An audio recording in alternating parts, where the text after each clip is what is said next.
নমস্কার সবাই, কেমন আছো সবাই? আশা করতেছি ভালোই আছো। আজকে আরেকটা ব্লগ নিয়ে এসেছি, তবে এটা অনেকদিন আগের, মানে 5 সেপ্টেম্বরে। তো 5 সেপ্টেম্বরের ব্লগটা আজকে তোমার কাছে শেয়ার করতেছি।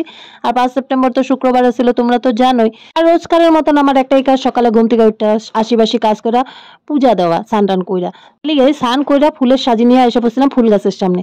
আর আমার গাছে না এখন আর সেই আগের মতন ফুল হয় না। আগে তো অনেক ফুল হইতো, তো মানে গাছের থেকে নিয়ে পূজা দেওয়ার পরেও গাছে থেকে যেত। এখন যতটুকু হয় অতটুকু উঠা আনি, তবে আমার পূজা দেওয়ার মতন হয়ে যায়, কিন্তু গাছে থাকে না।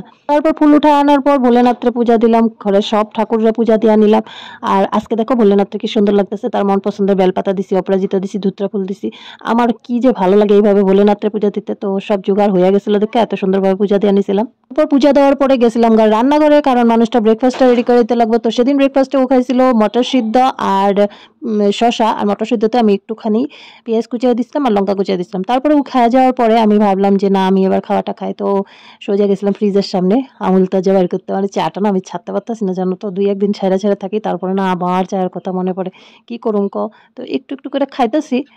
যাই হোক, তো ওইটাই আর কি, চা বানাইতে বসাই দিছি, এমন সময় আবার গেটের সামনে একটা গাড়ি এসে হর্ন মারতেছে। আসলে আমার শুক্রবার করে গ্যাস আসে। তো সেদিন আমি একটা সিলিন্ডার মানে ভইরা রাখছিলাম, কারণ একটা সিলিন্ডার অলরেডি লাগানো আছে, যদি এটা হঠাৎ করে শেষ হয়ে যায় তখন আমি কি করব। তো তার লিগে একটা সিলিন্ডার রেখে দিয়েছিলাম। আর সিলিন্ডারটা তো আমার একার পক্ষে উঠায় ঘরে নেওয়া সম্ভব না, কারোর পক্ষেই সম্ভব না। তার লিগা ওই আর কি রাস্তায় ফালা দিয়ে কোনো রকমের মানে ঠেললে ঠেললে আনলাম। আর এটারে এখন বাইরে দাঁড়া করাইতাম, যখন কেউ আসবো, মানে আমার মানুষটা বাইরে অন্য কেউ যদি আসে আর কি, তারে দিয়ে একটু ধইরা ঘরের ভিতরে ঢুকে আবার সেট করে দিই জায়গা মতন। তো গ্যাসটা রাখার পরে আমার চাটা যেহেতু হয়ে গেছিল, তো বৈশাখ চাটা খাই নিলাম। আর চা খাইয়া গেছিলাম ঝটপট রান্না করতে, কারণ 5 সেপ্টেম্বর উপলক্ষে আমগো কাটিং ক্লাস আছিল, টিচার্স ডে সেলিব্রেশন। তবে ছোট মোটো আছিল, আমগো হাতের নাগালে যা ছিল তা দিয়ে আমরা সেলিব্রেশনটা করছিলাম সেদিন। কিন্তু আমরা 2টার সময় রাখার কারণ হলো তার আগের সময়টা থাকে স্কুল টাইম। আর যেহেতু আমরা কাটিং ক্লাসে বেশিরভাগ মেয়ে লুকে মা আর কি, ওই কয়েকজন মেয়ে, তবে মা গত টিচার্স ডে উপলক্ষে বাচ্চাকে স্কুলে যাওয়ার কথাই আছিল। তো যেহেতু ওরা অ্যাটেন্ড করতে পারবো না, ওই জিনিসটা আমরা মানে বুঝছি আর কি, সময়টা 2টার পরেই রাখছিলাম, যাতে বাচ্চাদের সাথে বাচ্চাকে স্কুলেও যায় আসতে পারে, তারপরে এখানেও এসে সেলিব্রেশনটা করতে পারে। তার লিগে 2টার সময় রাখা হয়েছিল। আর তার লিগে আমার সকালবেলা থেকে একটা টেনশন আছিল, তাড়াতাড়ি রান্না করতে লাগবো, মানুষটারে খাওয়া পাঠায় দিতে লাগবো, তারপর নিজে রেডি হইতে লাগবো, তারপরে যেতে লাগবো ক্লাসে।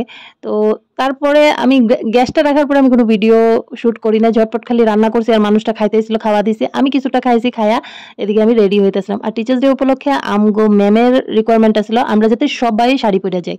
তো আমার না সচরাচর অনুষ্ঠান বাড়ি বা কোনো জায়গায় পূজা বা কীর্তন টির্তন হলে ওইখানে আমি শাড়িটা পরে যাই। কিন্তু এই হঠাৎ করে শাড়ি পরাটা, মানে জানি এটা শুনতে অড লাগে, কিন্তু তাও আমি কথাটা না কইয়া পারতেছি না, যেটা আমি ফিল করি আর কি, ওইটাই আমি এখানে কইতাছি। আমার না হঠাৎ করে শাড়ি পরলে আমার নিজেরই একটা লজ্জা লাগে, যেহেতু আমি শাড়িটা খুব কম পরিই না কইতে গেলে। তো আমার খুব লজ্জা লাগে। কিন্তু ম্যামের আমি কইছিলাম যে না, আমি শাড়ি পরে আসুম না। তো ম্যাম কইলো না, তোমরা শাড়িটা পরে আসলে ভালো লাগবে একটা। তো যাই হোক, টিচার্স ডেটা যেহেতু ম্যামের লিগে আমরা সেলিব্রেট করতেছিলাম, ম্যামের একটা ছোট্ট রিকোয়েস্ট ছিল, আমরা রাখুম না, এটা তো হয় না। লিগে সেদিন শাড়ি পরে আনিছিলাম। আর আমার শাড়িটা পরতে একটু সময় লাগতেছিল, কারণ সচরাচর শাড়িটা আমার পরা হয় না। তো ওই আর কি, অনেকদিন পরে পড়তে গেলে যা হয় কথাটা। তো আমি এদিকে শাড়িটা পরে নিতেছিলাম, আর এদিকে মধু রেডি হয়ে আইসা পড়ছিল, কারণ আমগোর সাথে সেদিন আমি মধুরাও নিয়ে যাম বলে কইছিলাম। ও আবার সকালবেলা গেছিল ওর স্কুলে গিয়া ও টিচার্স ডে সেলিব্রেট করছে। তারপরে আমি যখন আগের দিন কইছিলাম যে যাবি আমগোর সাথে, এরকম এরকম টিচার্স ডে সেলিব্রেট করবো, তো ও জানে না আমি কোন স্কুলে যাই, যেহেতু ছোট বাচ্চা বুঝে না কোন ক্লাস কি আসো বিষয়। তো ওরও একটা মনের মধ্যে কিউরিসিটি হইতেছিল। তো আমার কোয়াতে ও এক পায়ে রাজি হয়। তো ভাবতেছিলাম যে নিয়ে যাই, সবারই তো বাচ্চা আসে ওখানে, আমার তো মেয়ে থাকলে আমার মেয়েরে নিয়ে যেতাম, এখন তো আমার মেয়ে নাই। তো মধুরে নিয়ে যাওয়ার কথা কোয়াতে মধু রেডি হয়েছিল আর কি, তারপরে ওরেও নিয়ে গেছিলাম। আর সেদিন যেহেতু টিচার্স ডে উপলক্ষে আমি একটু রেডি হয়েছিলাম, মানে ওই শাড়ি টাড়ি পরে রেডি হয়েছিলাম, তো ভাবলাম যে একটু কাজল লাগাই, একটু লিপস্টিক লাগাই, একটু টিপটপ সাজি, যেটা কিনা আমি আগে রোজ সাজতাম। এখন তো মানুষটা অসুস্থ হওয়ার পরে সাজাই ছেড়ে দিছিলাম। যাই হোক, মানুষটা মাঝে মাঝে এখন আমার বকে যে তুমি তো আগের মতন সাজো না। তো ইচ্ছাও করে না, জানো তো, মানুষের একটা সময় থাকে অনেক আনন্দ উৎসাহ লইয়া থাকার। আর ওই আনন্দ উৎসাহটা কোনো কারণে যদি মানুষের আঘাত করে যায়, তারপরে যে ওই আনন্দ উৎসাহটা থাকে না। আমি জানি আমার দিন ঘুরে গেছে বা আগের দিন এখন নাই, কিন্তু আগে যে সিচুয়েশনটা আমার সাথে চলতেছিল ওইটা আমি এখন আর নতুন করে যে করুম, সেটা আর আমি কইরা উঠতেই পারি না, অনেক চেষ্টা করি, হয় না। তার লিগা সেদিন ভাবলাম যে এমনি তো সাজি টাজি না, তো একটু সাজি, আমার মানুষটাও খুশি হইব। কারণ ও সামনে নাই, দেখবো না, কিন্তু যদি একটু ছবি টবি তুললা নিয়ে একটু ভিডিও করি, তো ও তো দেখবো, ওই দেখেই ও খুশি হয়ে যাবো। আমি সাজলে আমার মানুষটা কিন্তু খুব ভালোবাসে। কিন্তু আমি এখন কেন জানি আমার সাজতে মন যায় না, জানো তো। এইভাবে সাজিয়ে টেজে নেওয়ার পর আমি আমার বেসিক জিনিস যেগুলো নিতে লাগবে ওগুলো আমি টুকটাক করে গুছায় নিতেছিলাম, কারণ এক জায়গায় জামু বিলা করলে তো শুধু নিজে সাজিয়ে গুজিয়ে গেলেই হয় না, তার অনেক কিছু নিতে লাগে, যেমন টাকা পয়সা, এটা কিন্তু ম্যান্ডেটরি, কারণ টাকা পয়সাটা যে এমনিতে যাইতে আসতে আমাকে একটা ভাড়া নিতেই লাগে, তার উপরেও আমি চেষ্টা করি 50 টাকা 100 টাকা বেশি নেওয়ার, কারণ কেউ কইতে পারে না রাস্তায় বেরিয়ে গেলে কখন কোন সিচুয়েশনের সৃষ্টি হইয়া যায়। তো আমি চেষ্টা করি আমার হাতে যেটা থাকে ওইটাই নেওয়ার। আর সেদিন মধুরে নিয়ে যাইতেছিলাম, বাচ্চা মানুষ স্বাভাবিক যদি কিছু খাইতে চায়, আমি যদি পয়সা বেশি না নিই তো আমি ওরা কি কিনা দিব, এরকম তো একটা সিচুয়েশন হয়ে যায়, নিজেও তো বাচ্চার মা বুঝি। আর এগুলা নিয়ে নেওয়ার পরে নিয়ে নিয়েছিলাম 1 বোতল জল, কারণ গরমের বুঝতেই পারতেছো এত গরম, তার মধ্যে বাচ্চারা নিতেছে যদি হঠাৎ জল খেতে চাইলো, তো ওই জিনিসগুলো নিয়ে বাইরে গেছিলাম টমটমে কইরা। আর আমগো সেদিন গিয়া পাইতে পাইতে অনেকটা দেরি হয়ে গেছিল, মানে মানুষরে কইছিলাম 2টার সময়, আমরা নিজেরা গিয়া পাইছি 3টা কি 3:30 মতো নেবো আর কি। আর গিয়া দেখি সব রেডি হয়ে গেছিল। আমরা যাওয়ার পর ম্যাম নিজে হাতে বানানো কেকটা নিয়ে এসেছিল, আর কেকটা সত্যি খুব সুন্দর হয়েছিল, আর খাইতেও একদম সেই টেস্টি হয়েছিল। আর তুমি তো আগেই কইছি আমগো ম্যাম গোপাল নিয়া থাকে, নিরামিষ খায়, আর কারোর হাতে ছোঁয়াছানি খায় না, তো ম্যাম নিজে হাতে বানায়া কেকটা নিয়ে এসেছিল, আর কেকটা সত্যি খুব টেস্টি হয়েছিল। আর জানো তো 5 সেপ্টেম্বর আসলো একাদশীর পরের দিন, মানে দ্বাদশী, যেহেতু ম্যাম কৃষ্ণ ভক্ত গোপাল নিয়া থাকে, তো ম্যাম একাদশী করছিল, দ্বাদশীর দিন কিন্তু আমরা ঠাকুরের প্রসাদ পাইছি। ম্যাম ওরকম করে মানে আমগরে আগে কইছিল যে কি করুম, তোমরা তোমরা কি মানে চাও, তোমরা কি দিলে তোমরা খুশি হবে, তখন আমরা ম্যামেরা কইছিলাম যে আমরা পারনা প্রসাদ খামু। তো ম্যাম ওই বললে আমগলিগা পারনা প্রসাদে রেডি করছিল। আর আমরা সাধারণত যারা সবকিছুই খায়, আমিষ খায়, তারা মানে সেলিব্রেশন করলে মাছ মাংস এইসব নিয়ে ব্যস্ত থাকে, কিন্তু ভগবানের প্রসাদও যে একটা সেলিব্রেশনের হিস্সা হইতে পারে সেদিন আমি অনুভব করছি, এটা আমার জীবনের একটা নতুন এক্সপিরিয়েন্স করতে পারে, খুব ভালো লাগছিল সেদিনকা। আর এইদিকে দেখো আমরা যে আগের দিন মানে 4 সেপ্টেম্বরের দিনকা ক্লাস থেকে বাইরে গিয়ে ম্যামের লিগে যে গিফটটা আনছিলাম, ওই গিফটটা আমরা ম্যামেরে সেদিন দিয়েছিলাম, দেওয়ার পরে ম্যামেরা আমরা ওইখানেই কইছি তুমি আমগোর সামনে খুলো, তোমার কেমন লাগছে তুমি একবার খালি আমগো কাছে একবার রিভিউটা দাও।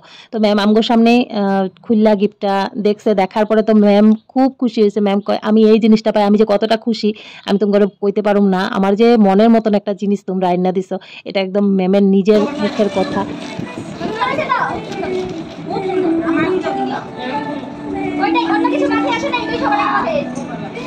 তো তোমরা শুনতেই পেলে যে ম্যাম কতটা খুশি হয়েছে, আর ম্যামের মুখের হাসি দেখা সবার মুখে হাসি, আমরা সবাই খুব খুশি হয়েছিলাম। তারপরে ম্যাম আমগো প্রসাদ দিছিল, ওইটা খাইছিলাম, কিন্তু তার আগে ম্যাম কেক কাটটা যখন নিচে গিয়ে যখন আমগো প্রসাদের আয়োজনটা করতেছিল, তখন আমরা ওইখানে একটু ফুর্তি করছি, আনন্দ করছি, নাচানাচি সবকিছু হয়েছে। ওই ভিডিওগুলো আর তোমার কাছে শেয়ার করলাম না, কারণ অনেকে অনেকভাবে নাচছে, ওই জিনিসগুলো এখানে শেয়ার করলে দেখতে ভালো লাগবে না।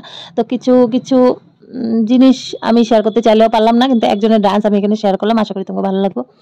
তারপরে দেখো সবাই আমরা প্রসাদ পাইতে বসে পড়ছিলাম নিচে, আইসা উপরে অনেকের প্রসাদ দেওয়া হয়েছিল, আর উপরে জায়গা হয় না দেখে আমরা নিচে আইসা ম্যামের রুমে বইছিলাম। আর এখানে আসলে প্রসাদের মধ্যে পায়েস, খিচুড়ি, লাবড়া, কেক আর ফল প্রসাদ। সত্যি খুব খুব টেস্টি হয়েছিল প্রসাদটা। ঠাকুরের প্রসাদ মানে তো কি কমো, আর আমার কাছে আর কোনো কথা নাই, তোমরা বুঝ নাও ঠাকুরের প্রসাদটা আমি কি হিসাবে এক্সপ্লেন করতে চাইতেছি। তারপর প্রসাদ টসাদ খাইয়া সবাই সবার বাড়িতে গেছিল, কিন্তু আমরা 4 জনে যাইনি, ওখানে থাকি আমরা অনেক সময় ইনস্টাগ্রামে রিল বানাইছি, আর রিলগুলো শেয়ারও করে দিয়েছি সেদিনেই, সবাই দেখে ফেলাইছো হয়তো। আর রিল টিল বানায় আমরা বাইরে আস্তে আস্তে ওই 5:30 মতন বাজে গেছিল, 5:30টার সময় বাইরিয়া দেখতে পেতেছে একটু অন্ধকার অন্ধকার হয়ে গেছে। ম্যাম গেছিল 4:30টার সময় তার গোপালের কাছে, আর রুম যেহেতু খালি ছিল ক্লাসরুম, আমরা ক্লাসরুমে অনেক উৎপাত করছি। আর এই দেখো রিল বানাইছিলাম যে একটুখানি ছোট ফুটেজ তোমার কাছে শেয়ার করলাম। সেদিন সত্যি কথা বলতে আমি অনেক অনেক এনজয় করছি, আমি মনে হয় এরকম ফুর্তি অনেক দিন পরে করছি, আমার যে মন খুললে আমি সেদিন এনজয় করছি, আমার এই দিনটা চিরজীবন মনে থাকবো। অনেক মানে কয় না রোজে আমগো স্মৃতির খাতায় একটা একটা করে পৃষ্ঠা মানে যুক্ত হয়, ঠিক আমারও সেদিন একটা স্মৃতির খাতায় নতুন পৃষ্ঠা যুক্ত হয়েছিল। তারপরে ঘরে আইসা হাত পা ধুইলাম, ড্রেসটা চেঞ্জ করলাম, মধুরা হাত পা ধোয়া দিছিলাম, তারপর সন্ধ্যা দিলাম। সন্ধ্যা দেওয়ার পর মেয়ে আমার ফোন করছিল, আর মেয়ের যেহেতু স্কুলের টিচার্স ডে সেলিব্রেট হয়েছিল, তো ও আমার হোয়াটসঅ্যাপে এই ছোট্ট মানে গানটা ডান্স করে পাঠাইছিল, কিন্তু আমি ছোট্ট ফুটেজ একটা দিলাম, কারণ আমি সবকিছু তো শেয়ার করতে পারি না, কিছু কিছু রুলও আমাকে মানতে লাগে ইউটিউবে, তার লিগে একটুখানি আমি তোমার কাছে শেয়ার করলাম। তুই যা ফুর্তি করো যাই করো, ঘরে আসার পর তো গৃহিণীর যা সংসার সেটা তো করতেই লাগবো। তো ঘরে আসার পর সন্ধ্যাবাতি দেওয়ার পর মানুষটা ঘরে এসে পড়ছিল, নিয়েছিল মাছ, তারপর রাত্রে রান্না করে নিয়েছিলাম। তো টিচার্স ডে ব্লগটা এটুকু আসলে দেখা হবে তোমার সাথে নেক্সট ব্লগে, টাটা।